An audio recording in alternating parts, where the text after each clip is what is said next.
자리에 앉아주시기 바랍니다.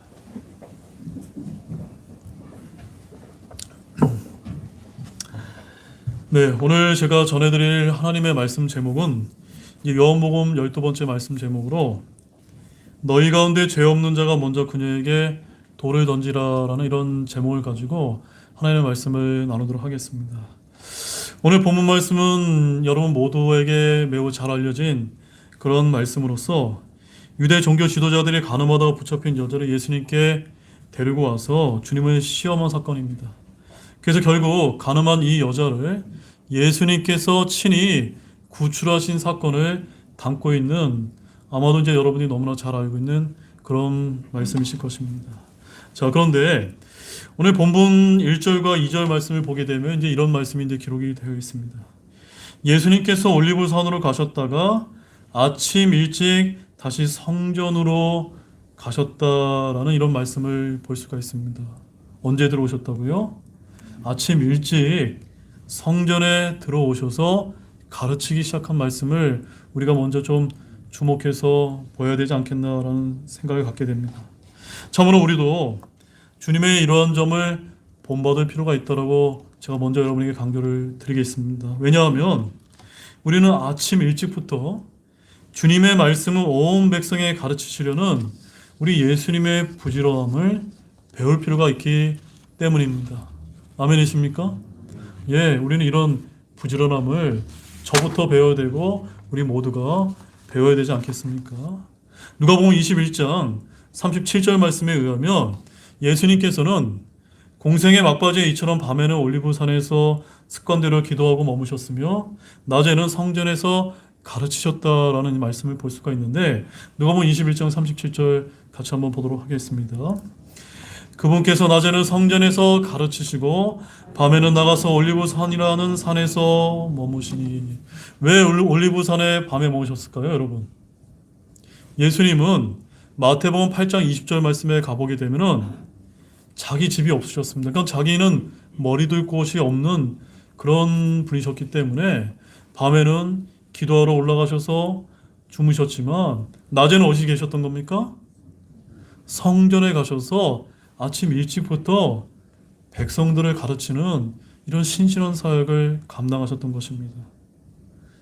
그런데 제가 오늘 왜 이 말씀을 강조해 드리냐면, 오늘 우리가 살펴보게 될 이 본문의 사건은 이렇게 성전에서 낮에 주님께서 가르치실 때 발생한 사건이기 때문에 제가 여러분에게 이제 소개를 해드리게 된 것입니다. 즉, 예수님께서 무리들을 가르치실 때 유대 종교 지도자들이 간음한 현장에서 붙잡힌 한 여자를 끌고 와서 그 처리 문제를 예수님께 물으면서 시작하는 것이 오늘 본문 8장의 말씀이기 때문입니다. 유대 종교 지도자들의 예수님에 대한 이 강교한 시험은 간음한 이 여자를 어떻게 처리해야 될지를 묻는 것이었습니다. 그러나 그들의 질문은 사실 몇 가지 함정을 깔고 있는 음흉한 술책에서 비롯된 것이었습니다. 물론 이들의 이러한 계략은 예수님의 신중하고 지혜로운 답변으로 말미암아 실패하고 말았는데, 그 답변이 바로 오늘 본문의 제목인 너희 가운데 죄 없는 자가 먼저 그녀에게 돌을 던지라 였다는 것을 여러분 기억하시기 바랍니다. 사실 오늘 이 사건은 참 흥미로운 것은 다른 마태, 마가, 누가복음, 다른 공간복음서에는 전혀 이제 기록이 되어 있지 않고 오직 요한복음인 이 8장에만 소개되고 있는 아주 특별한 사건이라는 것입니다. 특별히 여러분들이 요한복음 12절을 보게 되면은 예수님께서 나는 세상의 빛이니라는 말씀을 볼 수가 있고, 또 32절 말씀에 가면 그 유명한 진리가 너희를 자유롭게 하니라라는 이런 말씀을 볼 수가 있는데, 이런 아주 유명한 말씀을 전하는 그 배경이 되는 말씀이 바로 어떤 사건이라는 겁니까? 오늘 음행한 여인을 구출한 사건의 배경이 되는 말씀이 오늘 이 말씀이기 때문에 이 말씀이 너무너무나 중요하다는 것을 여러분들이 이해하시면서 오늘 이 말씀을 들으시면 얼마나 좋을까라는 그런 생각을 여러분에게 말씀을 드리겠습니다. 따라서 오늘날을 살아가는 우리에게 어떤 귀한 영적 교훈을 전달하고 있는지 우리 하나씩 한 4가지 정도만 함께 살펴보도록 하겠습니다. 먼저 첫 번째는 종교적인 의로움에 빠져 다른 사람을 정죄하기보다는 주님과 교제를 나누는 일에 더욱 신실해야 된다는 사실입니다. 자, 여러분들 우리가 신앙생활을 하다 보면은 비록 우리가 유대의 종교 지도자처럼 무슨 율법을 지켰냐 안 지켰냐 그런 것으로 우리가 다른 사람을 정죄하는 것은 아니지만 오늘 우리가 신앙생활하면서는 어떤 의로움에 우리가 빠지기 쉽습니까? 내가 기도를 이만큼 합니다. 내가 성경을 이만큼 합니다. 내가 성경 지식을 이만큼 가지고 있습니다. 이러면서 나는 뭐 합니다, 안 합니다로 다른 성도들을 깔보고 우리가 정죄하는 일은 없는지 우리가 오늘 이 말씀을 통해서 먼저 생각해 볼 필요가 있다는 점입니다. 자, 본문 3절과 4절 말씀을 함께 보시도록 하겠습니다. 서기관들과 바리새인들이 간음하다가 붙잡힌 여자를 그분께 데리고 와서 그녀를 한가운데 세우고 그분께 이르되 선생님이여 이 여자가 간음하다가 현장에서 붙잡혔나이다. 자, 이 말씀은 서기관들과 바리새인들이 간음한 여자를 어디서 붙잡았습니까? 현장에서 붙잡아서 누구에게 데리고 왔습니까? 예수님 앞에 데리고 온 그 사건을 지금 담고 있습니다. 그들은 간음한 여자를 현장에서 잡아온 자신들의 행동을 주님께 과시했습니다. 한마디로 말해서 간음이라는 죄를 범한 죄인을 현장에서 잡아온 것을 자랑했다는 것입니다. 여러분, 서기관들과 바리새인들이 어떤 사람들입니까? 어떤 사람들입니까? 그냥 평범한 사람들이 아니라 어떤 사람이었습니까? 그 당시에 유대 백성들을 인도하는 종교 지도자들이자 영적 지도자들이 아닙니까? 그런데도 예수님처럼 열심히 백성을 위해 올리브산에서 기도하시고 아침 일찍부터 진리를 가르치는 사역은 하지 않고 그저 죄인을 색출하고 정죄하는 일에만 몰두했던 것입니다. 이들의 행동이 얼마나 어처구니 없지 않습니까? 이런 모습은 솔직히 일부 모지각한 오늘날의 교계 지도자들의 모습과 크게 다르지 않은 것은 아닌가 싶습니다. 여러분, 간음죄는 간음하는 현장에서 잡아야 유효하다는 사실입니다. 그러므로 서기관과 바리새인들은 그 여자가 간음하는 장소에서 밤새 대기하고 있다가 그 여자를 붙잡은 것이 틀림이 없었다는 사실입니다. 한번 생각해 보시기 바랍니다. 진정한 영적 지도자라면 그 여자가 간음하기 전에 만나서 죄를 짓지 못하도록 예방하고 선도하는 것이 마땅하지 않습니까? 맞습니까, 여러분? 그럼에도 불구하고 그들은 간음죄를 범하도록 방조하고 죄를 짓기를 기다리다가 밤새 기다리다가 자, 저 여자가 간음하기만 하면 다 기다렸다가 이 여자를 정죄하고 심판하기 위해서 밤을 샜다고 한번 생각해 보시기 바랍니다. 이 얼마나 안타까운 일이 아닐 수 없지 않습니까? 이처럼 타락한 유대 종교 지도자들은 백성들을 올바르게 인도하기보다는 정죄하고 심판하고 죽이는 일에만 몰두했다는 사실입니다. 그래서 예수님께서는 그런 서기관들과 바리새인들을 향해서 크게 책망하셨는데 이렇게 이제 외치셨다는 것을 우리가 좀 볼 필요가 있습니다. 마태복음 23장 27절에서 28절 말씀을 먼저 보시도록 하겠습니다. 마태복음 23장 27절 28절 말씀을 먼저 우리 한 목소리로 한번 보도록 하겠습니다. 서기관들아 바리새인들 위선자들아 너희에게 화가 있을지어다 너희는 마치 회칠한 돌무덤 같도다. 그것은 겉으로는 참으로 아름답게 보이나 속에는 죽은 사람의 뼈와 모든 부정한 것으로 가득하도다. 이와 같이 너희도 또한 겉으로는 사람에게 의롭게 보이나 속은 위선과 불법으로 가득하도다. 여러분, 왜 서기관들과 바리새인들을 향해서 회칠한 돌무덤 같도다라고 한 그 이유가 무엇인지 아십니까? 여러분, 옛날에 유대인들은 사람이 죽으면 돌무덤 안에 그 시신을 안치하고 겉에는 이렇게 예쁘게 칠했다고 합니다. 그럼 뭘 뜻하는 겁니까? 사람이 죽었으면 끔찍하고 음흉한데 회칠함으로 인해서 아름답게 포장을 했다는 겁니다. 근데 사실은 어떻습니까? 부패하고 썩은 데가 진동하는 그런 거와 같은 것이 바로 누구였다는 겁니까? 서기관들과 바리새인들, 이런 위선자들의 모습이었다는 겁니다. 겉으로는 아름답게 포장했지만 속은 완전히 썩은 데가 진동하는 그런 타락한 종교 지도자들이었다는 것을 예수님께서 이렇게 표현하셨다는 겁니다. 그래서 33절 말씀에서 뭐라고 또 책망하십니까? 너희 뱀들아, 독사들의 세대여, 어찌 너희가 지옥의 정죄를 피할 수 있느냐. 무지무시한 말씀이 아닐 수가 없습니다. 당시 서기관들과 바리새인들은 겉으로는 의로운 척 행동을 했지만 속으로는 위선과 불법이 가득했습니다. 그 한 가지 예로 율법이 규정하고 있는 이혼법을 마음대로 뜯어 고쳐서 아내에게 조금만 단점이 있고 잘못을 범해도 일방적으로 이혼할 수 있도록 법을 만드는 등 종교 지도자들이 이혼을 밥 먹듯 하는 생활을 할 정도로 본이 되지 못하고 타락해 있었다라고 이렇게 전해주고 있습니다. 그러므로 가늠한 여자를 붙잡아온 그들도 사실은 그 가늠한 여자와 별반 다르지 않은 그런 더러운 생활을 해왔던 것입니다. 그런 타락한 생활을 했기 때문에 자기들의 불의와 죄를 합리화시키기 위해서 백성들을 찾아내서 정죄하는 일에만 급급했던 것입니다. 즉 자기들이 하나님의 은혜와 진리, 사람과는 단절되어 어두운 생활을 하고 있었기 때문에 백성들의 어두운 면만 보는 자들이 되었던 것입니다. 여러분, 사랑과 은혜의 하나님과 깊은 교제를 나누는 신실한 그리스도인들은 주변과 이웃에게서 하나님의 선하고 아름다운 은혜를 발견하게 됩니다. 설령 이웃이 불의한 죄를 범한 경우에도 그 혼을 불쌍하게 여겨서 그를 하나님의 용서하심과 긍휼로 인도하고 싶어 한다는 점을 기억하시기 바랍니다. 그러나 저와 여러분들이 하나님과 단절된 삶을 살면서 불의와 죄 가운데 살게 되면 다른 사람에게서 무엇만 찾아내게 됩니까? 어둡고 부정적인 것만 찾아내게 되어 있다는 점입니다. 그리고 비판하고 정죄하는 일에만 몰두하기 마련이라는 점입니다. 사랑과 용서, 관용의 모습은 전혀 찾아볼 수가 없습니다. 여러분은 과연 어떤 모습에 더 가까우신 것 같습니까? 여러분 주님과 늘 깊은 교제를 통해서 다른 사람을 긍휼히 여기고 불쌍히 여기는 이런 마음을 갖고 계십니까?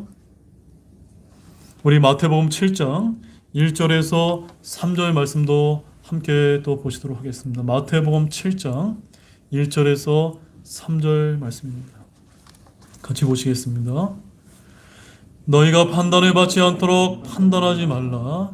너희가 무슨 판단으로 판단하든 그것대로 판단을 받고 너희가 무슨 척도로 재든 그것대로 너희가 다시 평가를 받으리라. 너희는 어찌하여 내 형제의 눈 속에 있는 티는 보면서 내 눈 속에 있는 들보는 깊이 생각하지 못하느냐. 우리가 이 말씀에 따라 늘 신앙생활하면서 이런 것을 조심하셔야만 됩니다.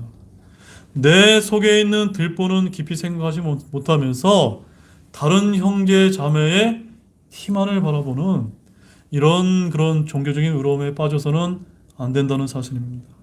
따라서 교회 내에서나 밖에서나 종교적인 의로움에 빠져서 다른 형제 자매를 고소하고 세상의 부정함을 탓하기보다 나 자신의 죄인됨을 자각해서 주님 앞에 바짝 엎드려 있는 것이 현명한 그리스도인의 처사라는 것을 항상 잊지 마시기 바랍니다. 또한 우리는 죄 때문에 뒤로 숨지 말고 하나님과 말씀의 빛 가운데 조명을 받아서 하나님의 긍휼과 은혜를 입을 수 있도록 애쓰시는 모든 분들이 되시기를 바랍니다. 자, 그 다음에 두 번째는 강교한 마귀의 시험에는 늘 신중하고 지혜롭게 대처를 해야 된다는 것입니다. 자, 어떻게 대처해야 된다고요?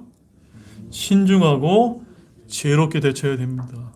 누가 여러분들을 화내게 하는 일이 생겼다고 생각해 보십시오. 여러분 어떻게 반응하시겠습니까? 같이 맞붙어서 화내고 같이 싸우고 이렇게 하시겠습니까? 그렇게 하시면 안 되고 한 발짝 뒤로 물러나셔서 신중하고 지혜롭게 해야만 우리가 시험에 빠지지 않는데 오늘 그러한 모습을 잘 보여주신 것이 오늘 예수님의 모습에서 우리가 그런 것을 발견할 수가 있다는 것입니다. 자, 본문 5절 말씀을 함께 보시겠습니다. 함께 읽겠습니다. 한편 모세는 율법에서 이러한 자를 돌로 치라고 우리에게 명령하였는데 선생님은 무엇라고 말씀하시겠나이까 하니라.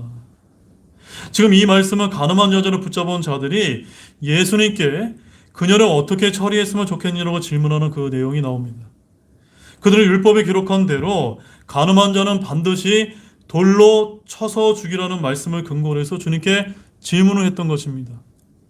그러나 이 질문 속에는 예수님을 궁지에 몰아넣고 나아가 죄인으로 단죄를 간교한 속셈이 담겨 있었다는 점입니다.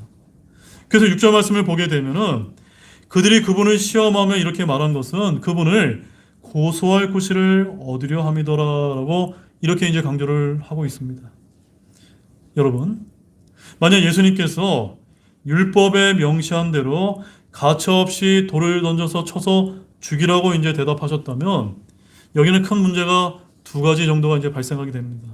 먼저 첫 번째 문제는 예수님께서 말씀하신 대로 원수도 사랑하고 용서하라는 주님의 가르침과 또한 다른 사람의 범법을 용서하라는 가르침과 모순되는 행동을 주님께서 친히 범하는 그런 문제가 발생하게 되는 것이고, 그 다음에 두 번째 문제는 주님이 율법대로 사형에 처할 것을 명하신다면 유대인들에게는 죄인을 처형할 권한이 없었던 당시 로마 식민지 지배사회에서 살인 교사죄와 로마에 대한 반역죄를 예수님께 뒤집어 쓰게 되고 만다는 점이었다는 점입니다. 그러면 예수님께서는 만약 그녀를 돌로 쳐서 죽이라고 대답을 하셨다면 바리새인과 서기관들은 주님을 당장 로마법과 그 주권에 도전한 반역자로 총독에게 고소할 심산이었습니다.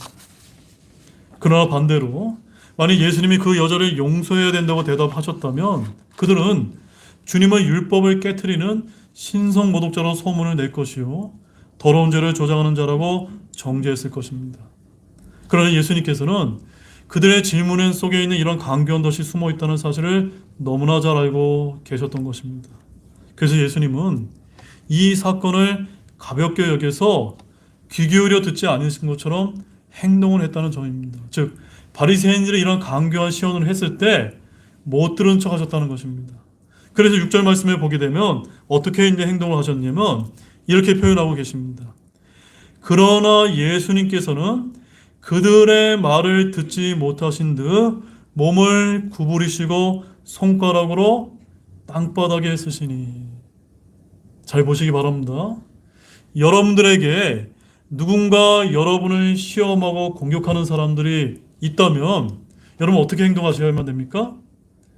즉각적으로 반응하지 마시고 예수님처럼 못 들은 척 하시면서 땅바닥에 못 쓰시는 것처럼 이렇게 한번 뜸을 들이시라는 그런 말씀입니다. 예수님께서 여기 지금 땅바닥에 뭘 쓰셨는지 우리는 성경에 기록되어 있지 않기 때문에 전혀 알 수가 없습니다. 그 내용을 묻는 것도 쓸데없는 일입니다. 어쨌든 이것은 예수님께서 무엇인 것을 땅바닥에 쓰셨다고 복음서에 나오는 유일한 언급입니다. 그러나 이에 대한 관심을 끊고 우리는 예수님께서 이렇게 행동하심으로써 우리에게 어려운 문제가 닥쳤을 때 너무나 빨리 자기 주장을 드러내지 말고 천천히 말할 것을 가르쳐 주시는 것입니다. 여러분, 시편 기자는 이렇게 이제 고백을 한 적이 있습니다. 시편 39편 1절 말씀을 한번 보시기 바랍니다. 시편 39편 1절 말씀에 보면 이런 말씀이 이제 기록이 되어 있습니다. 같이 보시겠습니다. 내가 말하기를 내가 내 길들을 조심하여 내 혀로 죄를 짓지 아니하리니 사악한 자가 내 앞에 있을 때 내가 재갈을 물려 내 입을 지키리라 하였도다. 여러분 이 말씀대로 여러분 잘 행하고 계십니까? 뭘 지켜야 된다고요? 여러분의 입에 재갈을 물려서 여러분의 혀로 죄를 짓지 않도록 하는 것이 지혜로운 처사라는 것을 지금 시편 기자는 우리에게 알려주고 있는 것입니다. 바로 예수님께서 지금 이와 같이 지금 행동을 하셨던 것입니다. 이와 같이 예수님께서는 자신을 시험하시는 그 대적자들의 강경한 술수에 어리석게 넘어가지 않으시고 신중하고 지혜롭게 대처하셨다는 것을 아시기 바랍니다. 사랑하는 여러분, 저와 여러분 역시도 이 악한 현 세상에서 주님의 이 신중하고도 지혜로운 자세를 본받으시기 바랍니다. 우리가 믿음 생활을 하다 보면 우리를 유혹하고 해하려는 강교한 자들을 만날 수밖에 없습니다. 그럴 때마다 우리는 신중하고 지혜롭게 대처해야만 됩니다. 특히 예수님처럼 우리의 말과 입술을 조심하시는 모든 분들이 되시기 바랍니다. 자, 잠언 15장 28절 말씀 한 구절만 더 보도록 하겠습니다. 잠언 15장 28절 말씀에 이런 지혜의 말씀이 담겨 있습니다. 같이 또 함께 보시겠습니다. 의로운 자의 마음은 대답을 하려고 연구하거니와 사악한 자의 입은 악한 것을 쏟아내느니라. 여러분 아시겠습니까? 누가 나를 공격하고 누가 나를 기분 나쁘게 하고 또 나를 또 화나게 하는 일이 있다면은 바로바로 대답하지 마시고 연구해서 대답하시기 바랍니다. 네. 그러면 예수님처럼 신중하고 지혜롭게 대처할 수 있다는 것이에요. 또한 어떤 말을 할지 생각이 안 난다면 이렇게 몸을 구부리셔서 땅바닥에 쓰시기 바랍니다. 그러면 여러분 이제 지혜를 얻으실 수가 있는 것입니다. 자, 세 번째 교훈은 바로 이와 같습니다. 우리 함께 한번 세 번째 교훈 한번 읽어보실까요? 진리와 사랑으로 세상을 진정으로 굴복시킬 수 있는 주님의 지혜를 배워야 합니다. 우리 한번 다시 한번 읽어보겠습니다. 진리와 사랑으로 세상을 진정으로 굴복시킬 수 있는 주님의 지혜를 배워야 합니다. 많은 사람들이 사랑하는데 사실은 예수님께서는 사랑만 얘기하신 것이 아니라 진리를 먼저 강조하셨다는 것을 잊지 마시기 바랍니다. 진리와 사랑이 같이 가야 되는 것입니다. 자, 본문 7절과 9절 말씀을 보시겠습니다. 같이 또 읽어보겠습니다. 이에 그들이 계속해서 그분께 물으므로 그분께서는 일어나 그들에게 이르시되 너희 가운데 죄 없는 자가 먼저 그녀에게 돌을 던지라 하시고는 다시 몸을 구부리시고 땅바닥에 쓰시니라. 그들이 그것을 듣고 양심의 가책을 받아 나이가 가장 많은 자들부터 시작하여 마지막 사람까지 하나씩 빠져나가매 예수님만 홀로 남았고 그 여자는 한가운데 서 있더라. 자, 이 말씀에는 예수님께서 놀라운 지혜를 발휘하셔서 바리새인과 서기관들의 이 강교한 시험을 물리치시고 간음한 여자를 구출한 아주 놀라운 이야기가 담겨 있습니다. 예수님께서는 그들이 시험을 했을 때 못 들은 척 하시면서 땅바닥에 뭐를 이제 쓰신 다음에 곰곰이 이제 생각을 하신 다음에 7절 말씀에서 뭐라고 이제 말씀하셨습니까? 너희 가운데 죄 없는 자가 먼저 그녀에게 돌을 던지라라고 이렇게 이제 이야기를 하셨다는 것입니다. 자, 여러분, 여기서 죄 없는 자란 무슨 뜻일까요, 여러분? 죄 없는 자.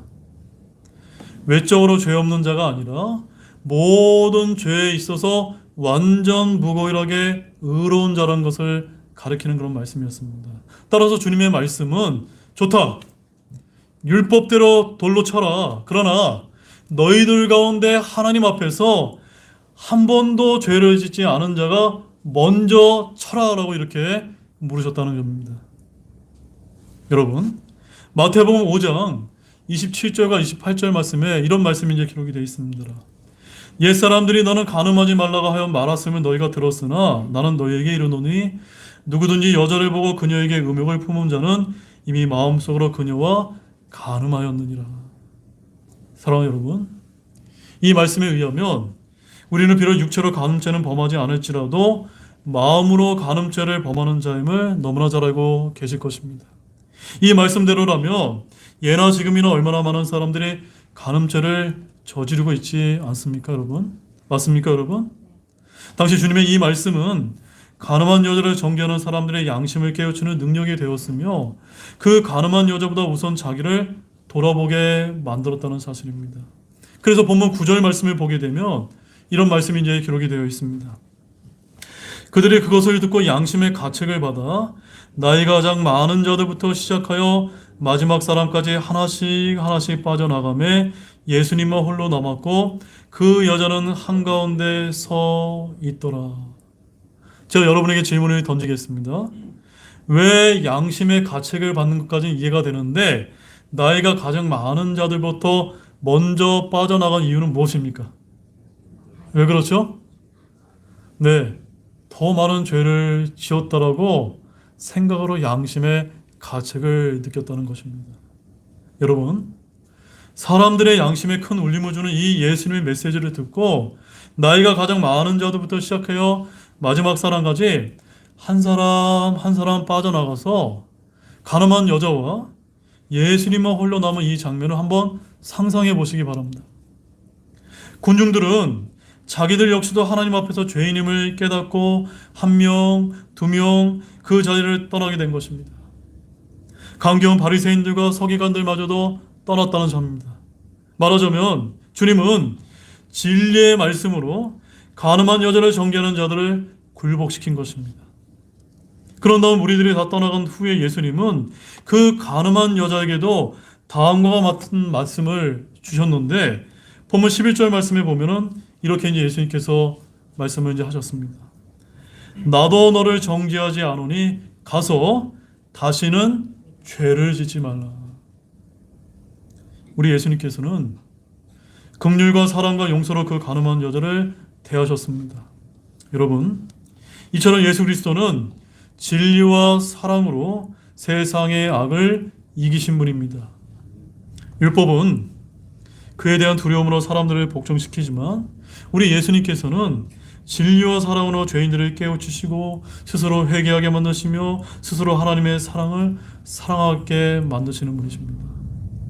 근데 사랑하는 여러분, 그 점에 있어서 항상 우리가 기억해야 될 점은 예수 그리스도의 진리와 사랑이 응축이 되어서 나타난 것이 여러분 어딘 줄 아십니까? 어딘 줄 아십니까? 바로 갈보리 십자가라는 사실을 여러분 잊지 마시기 바랍니다. 바로 이 십자가의 진리, 즉 하나님의 아들이 저와 여러분을 위해서 저희 대신에 죄와 형벌을 받고 죽으셨다는 사실을 깊이 깨달은 사람은 이 예수님의 사랑 앞에 스스로 무릎을 꿇을 수밖에 없다는 점입니다. 또한 거룩하신 하나님의 아들이 죄인을 위해 스스로 목숨을 버리셨다는 진리를 깨달은 사람은 그 거룩하신 행위 앞에 우리 인간이 자랑할 것이 없음을 알고 겸손하게 회개하게 되어 있다는 점입니다.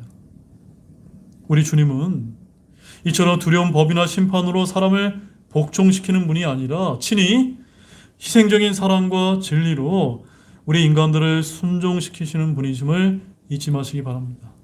그러므로 이 세상의 죄와 불의를 진정으로 이기는 길은 다름이 아니라 주님의 진리와 사랑을 저와 여러분들이 똑같이 실천하는 길밖에 없다는 사실을 여러분들 잊지 마시기 바랍니다. 자, 우리 골로새서 3장 12절과 14절 말씀을 또 한번 보도록 하겠습니다. 골로새서 3장 12절에서 14절 말씀이 되겠습니다. 자, 주님의 이 사랑과 진리가 이 말씀에 아주 깊이 아주 녹아들어져 있습니다. 우리 또 천천히 우리 한 목소리로 한번 함께 읽어보도록 하겠습니다. 그러므로 너희는 하나님께서 선택하신 자요 거룩하고 사랑받는 자로서 긍휼히 여기는 심정과 친절과 겸손한 생각과 온유함과 오래 참음을 잊고 누가 누구와 다툴 일이 있거든 서로 참고 서로 용서하되 그리스도께서 너희를 용서하신 것 같이 너희도 그리하며 이 모든 것 위에 사랑을 입으라. 사랑은 완전함을 이루는 띠니라. 여러분 아멘이십니까? 우리가 왜 참아야 됩니까? 우리가 왜 온유해야 됩니까? 그 이유가 무엇 때문입니까? 예수님께서 먼저 그렇게 행하셨기 때문에 예수님을 닮는 삶을 살아야 되는 우리가 그렇게 할 수 있는 것이 아니겠습니까? 그 다음에 이제 마지막 네 번째는 구원의 이러한 은혜를 입은 자로서 다시는 죄를 짓지 않겠다는 결단으로서 하나님의 성품을 담는 삶을 살려고 우리가 애써야 된다는 점입니다. 자, 본문 11절 말씀 같이 보시겠습니다. 그녀가 이르되 주여 아무도 하지 아니한나이다 하매 예수님께서 그녀에게 이르시되 나도 너를 정죄하지 아니하노니 가서 다시는 죄를 짓지 말라 하시니라. 자, 이 말씀이 오늘 주제에서 제일로 중요한 것 같습니다. 예수님께서 이 여인뿐만 아니라 저와 여러분들도 지옥의 정죄에서 여러분을 구출해 주신 것이 맞습니까? 그렇다면 우리는 뭘 기억해야 됩니까? 다시는 가서 죄를 짓지 말라는 이 주님의 명령을 기억해야 됩니까? 안 됩니까? 된다는 사실입니다.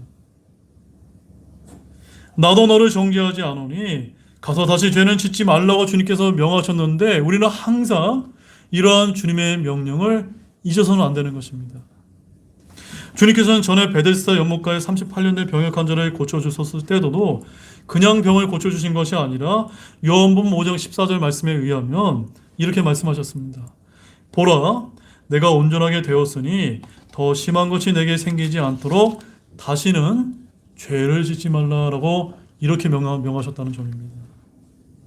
이처럼 주님께서는 죄인된 자들을 구원해 주심으로 죄를 용서해 주시고 은혜와 사랑을 베풀어 주시는 그 목적은 다른 데 있는 것이 아니라 그들로 하여금 하나님의 은혜와 사랑을 깨닫고 회개하여 죄의 종로로 하던 생활을 버리고 의와 진리의 길로 가도록 하기 위함이라는 사실을 우리는 잊지 마시기 바랍니다. 누가복음 5장 32절 말씀에 이런 말씀이 기록되어 있습니다. 나는 의로운 자들을 부르러 오지 아니하고 죄인들을 불러 회개하게 하려고 왔노라.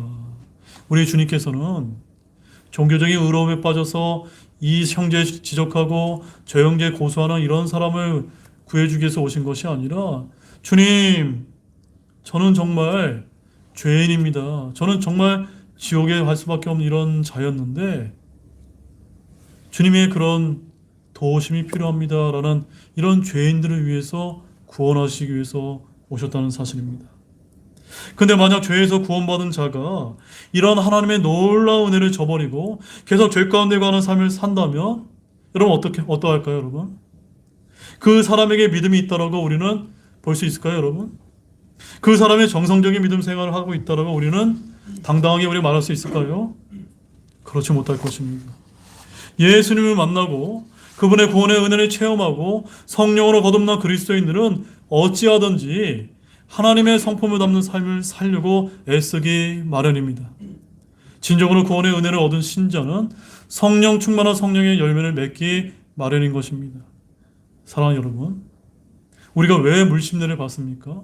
여러분 왜 침례를 받으셨습니까?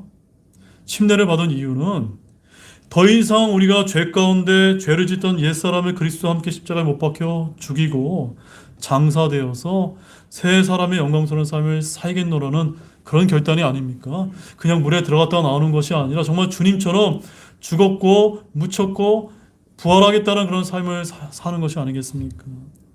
그래서 로마서 6장 4절에서 이런 말씀이 기록되어 있는 것입니다.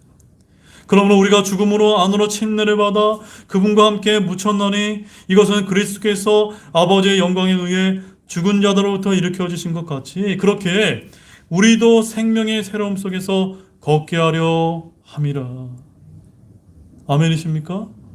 여러분 새 사람이 되신 것입니다. 아니 새 사람의 삶을 걸으셔야 되는 것입니다.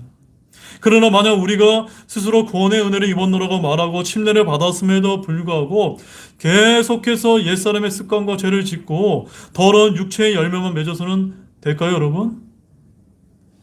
오늘 주님께서는 이 가늠한 여자를 구해주신 다음 던지신 이 말씀이 우리에게 주신 말씀으로 받아야 되지 않을까요?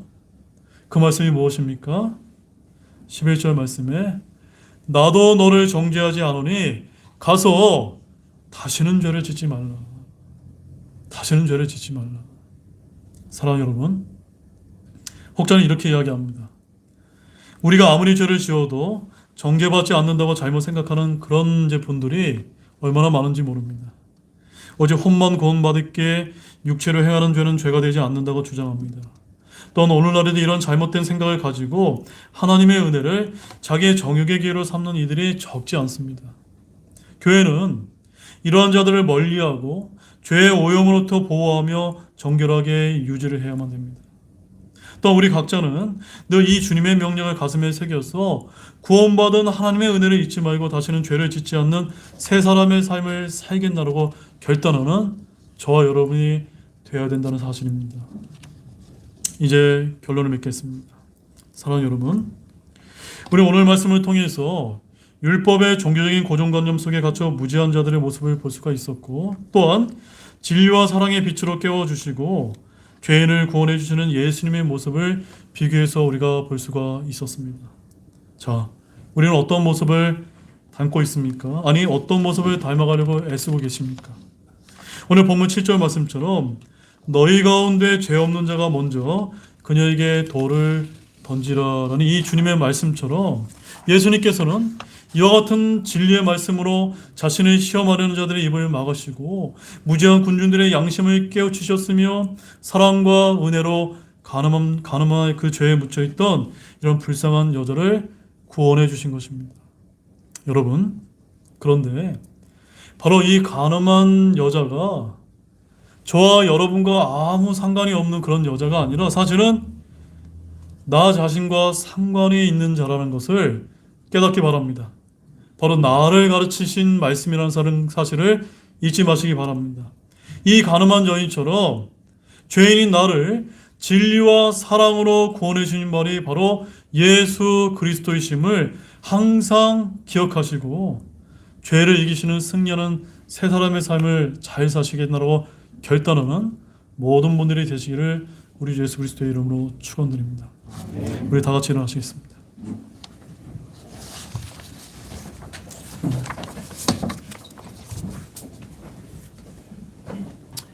이 시간 잠시 기도하는 시간을 갖도록 하겠습니다. 오늘 여러분의 그 심령 가운데 오늘 주님께서 어떠한 말씀을 주셨습니까? 우리가 구원받았고 또 옛사람을 십자가에 못 박혀 죽이고 또 예수 그리스도의 성품을 담는 이 세 사람의 삶을 살아야 된다는 사실을 우리가 알면서도 또한 다시는 죄를 짓지 말라는 이런 주님의 말씀을 알면서도 우리가 늘 세상에 돌아가게 되면 번번이 죄를 짓는 삶을 살 때가 얼마나 많은지 모릅니다. 지금 이 시간 다시 한번 우리가 결단의 시간을 갖는 저와 여러분이 되시기 원합니다. 주님, 제가 다시는 죄를 짓지 않겠노라고 결단하면서 정말 주님이 원하는 이런 삶을 살겠노라고 결단하는 그런 기도의 시간이 되시길 바랍니다. 잠시 기도하는 시간을 갖도록 하겠습니다.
우리 초촌창송 333장 큰 죄에 빠진 나를 함께 부르시고 오늘 주일 예배를 마치도록 하겠습니다.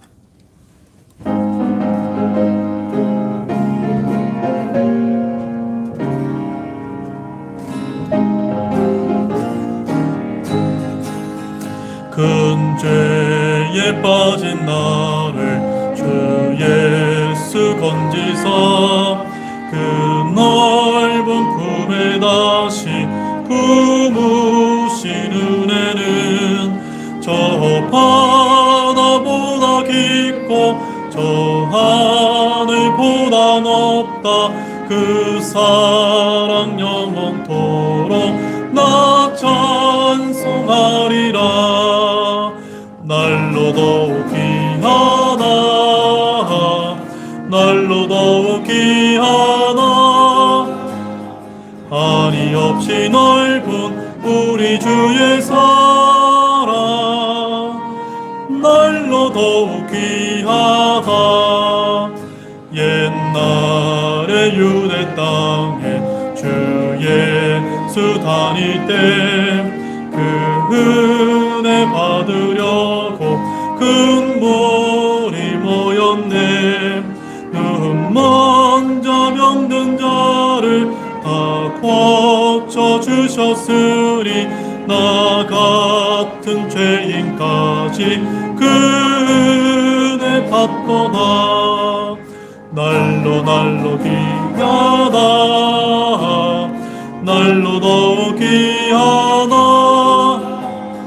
한이 없이 넓은 우리 주의 사랑 날로 더욱 귀하다.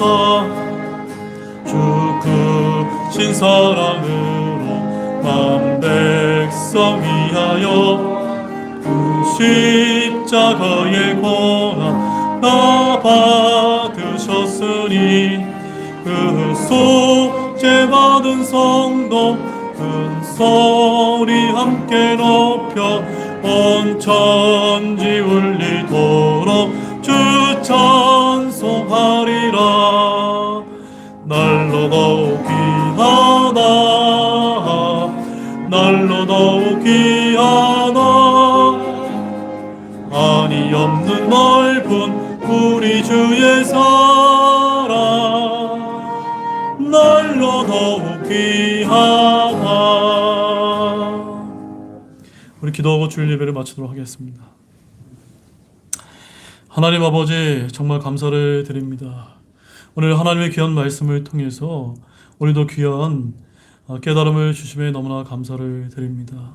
예수님께서 정말 가늠한 현장에서 붙잡힌 이 불쌍한 여인을 구원하시기 위해서 지혜롭고 신중하게 행동하신 이 모습을 우리가 본받을 수 있도록 도와주시기를 원합니다.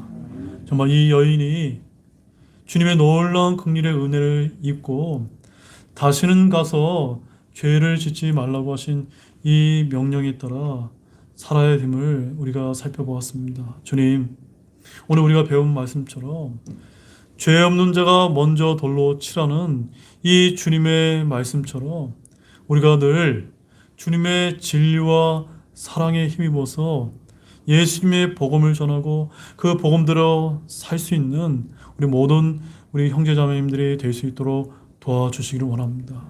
그 다음에 우리 주님의 긍휼에 힘입어서 주님의 그 놀라우신 사랑에 힘입어서 지옥의 영원한 형벌에서 구출받은 우리 하나님의 자녀임을 늘 하나님께 감사를 돌리면서 다시는 죄를 짓지 않겠노라고 새 사람의 삶을 또복또복 잘 걸어가는 우리 사랑하는 우리 등대교회 모든 형제자매이 될 수 있도록 주님께서 인도해 주시길 바랍니다. 이번 한 주도 주님께서 이 말씀 붙들고 힘차게 승리의 삶을 살 수 있도록 주님께서 힘을 더해 주시기를 원하며 이 모든 말씀 우리를 구원해 주신 예수님의 이름으로 간절히 기도를 드렸습니다. 아멘.